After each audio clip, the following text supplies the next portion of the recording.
Cheers and happy Mother's Day to all of you mothers out there. Today I wanted to show you how to make a curry. I think sometimes right now when we're at home and clearly maybe having a little cocktails at home and not going to our favorite restaurants, I just want to show you how easy it is to make your own curry. So cheers to you mothers out there, and let's get started on how to make an easy quick meal. So I already started heating up my oil here in my pan, and I added in coconut oil. You could use another oil like avocado oil. So I have about a tablespoon and a half in oil heating in the pan. And what we're going to do is you're just going to add in, now this is a recipe that you can use whatever you have. Again, this is the time right now when things maybe not at the store, you might not have it in your house. So make do with what you have. So I just chopped up some garlic here. This is about 2 cloves of garlic, and just chop that up. And then I took some ginger, and honestly with ginger, I think the biggest thing is, this is fresh ginger, is taking the skins off is a pain. I leave the skins on, they're still on there, and you just chop it up. Your body will digest it. So this is about 3 inches worth of ginger. And already I'm starting to smell the aroma of that garlic and ginger. And then I just chopped a whole onion. So the first thing is just to get that ginger, garlic, and onion cooking in that oil. Start to get that aroma and that to look nice and clear.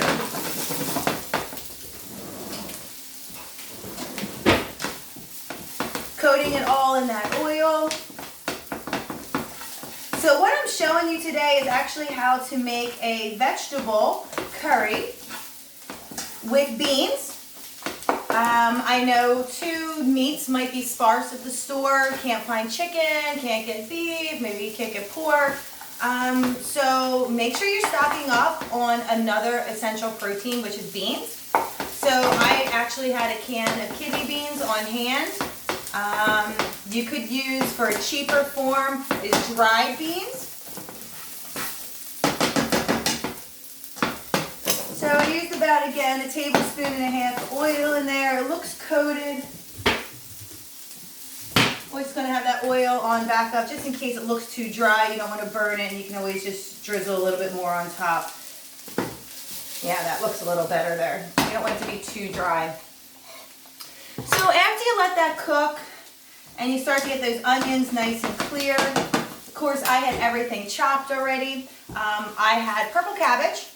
I also had carrots in the house, and then I used, instead of starch like potatoes, I cut up parsnips, rutabagas and turnips. My parsnips, I roasted off already.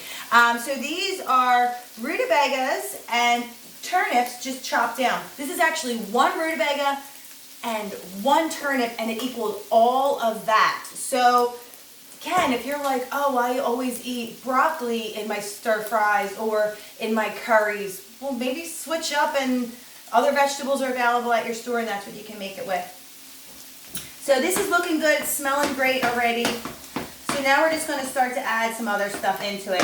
So again, carrots, they're going to take a while to cook. They're really hard. We're going to throw them in. I'm going to throw in my turnips and rutabagas. Now the thing is, there's not enough liquid in there now, right? So we're going to have to add some kind of liquid. So that's where I actually made bone broth. So if you use a whole chicken or a whole turkey, save those bones and that carcass and all that stuff you don't usually eat, and boil it in a pot of water for a day, 2 days. You can add spices into it, carrots, onions, celery, and now you got bone broth. So good for us and good for our health and our gut. But again, if you're vegan, then just use a vegetable broth. But I need to add some liquid in there or this stuff will never cook. So I have 2 jars of bone broth that I made.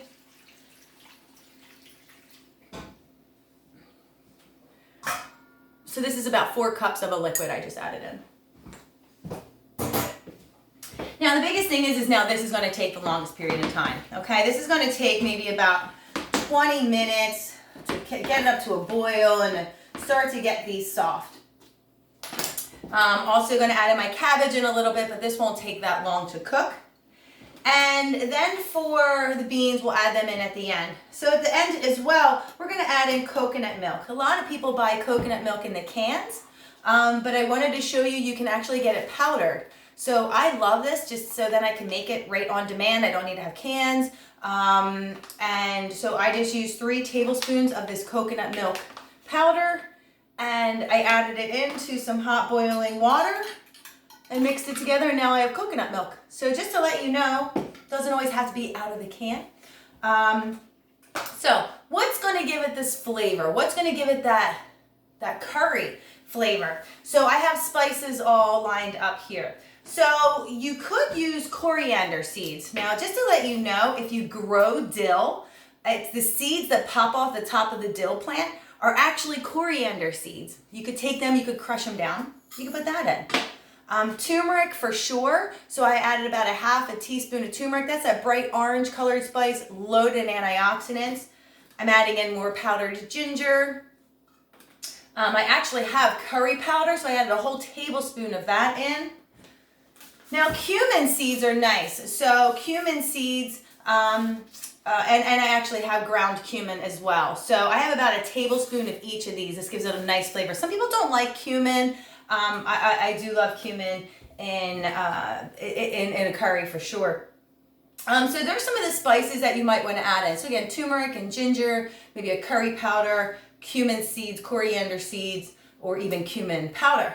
And when it talks about a pinch, so I can add in my pinch of salt and pepper, I'm actually using iodine kelp to add in that mineral, that iodine that we usually do not get enough of. So I just sprinkle that in. Doesn't taste much different anyway. And then I'm just going to sprinkle some pepper in there, salt and pepper, versus our traditional white salt. You know, you could use the kelp, or the pink Himalayan salt is great too. So again, it's going to take a little bit for this to boil and for all this to soften. But after about 20 minutes there, we would add in the beans and the other vegetables that take a slower or not as long to cook. We'll pour in that coconut milk, all those spices. And usually that's where tomatoes come into play, like diced tomatoes, fresh tomatoes. I'm actually using tomato sauce, or I don't have any diced tomatoes. I ordered some, I'm waiting for it to come in. But I just wanted to show you that's how easy we can adjust the recipe. Yeah, the recipe might call for chickpeas. Well, I have kidney beans. It might call for diced tomatoes. Well, I have tomato sauce. So don't be scared to modify a recipe, especially even right now, to make it work for you. So again, it's not going to take that long to make this. So that broth plus the coconut milk and all those spices with that tomato is going to give it that sauce. So just to show you, that's how easy as it is to make a curry. Not much to it. And then what do you serve this over? You could serve it over rice, or you could serve it over quinoa. Top it off with some fresh cilantro, and you know, wonderful tasty meal. Kind of tasted like you were out at the restaurants, but way healthier and loaded with all those vegetables. So enjoy, and again, cheers, happy Mother's Day to you all. Bye.